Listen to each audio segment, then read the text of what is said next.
এই গরমে বিশেষ ছাড়েও পর্যটক নেই কক্সবাজারে।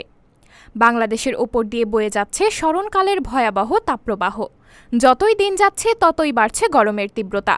উল্টো বাতাসে আর্দ্রতা বেড়ে গরমের অনুভূতি আরও বাড়িয়েছে।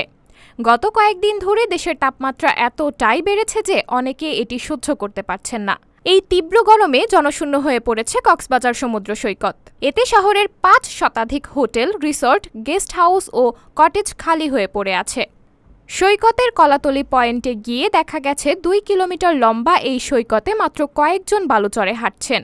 সৈকত জুড়ে অন্তত ৫০০টি কিটকট বসানো হলেও সবকটি খালি পড়ে আছে। সৈকতে নামার মুখের দোকানপাটগুলোও বন্ধ।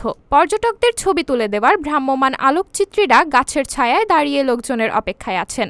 সৈকতের সুগন্ধা, সিগাল ও লাবণী পয়েন্টেও একই দৃশ্য দেখা গেছে। পুরো ৩ কিলোমিটার সৈকতে শতাধিক মানুষকে কিটকটে বসে সমুদ্রের সৌন্দর্য উপভোগ করতে দেখা গেছে। বেসরকারি প্রতিষ্ঠান সি সেফ লাইফ গার্ডের সুপারভাইজার বলেন, কয়েকদিন আগে সুগন্ধা পয়েন্টে লাখো মানুষের সমাগম ছিল।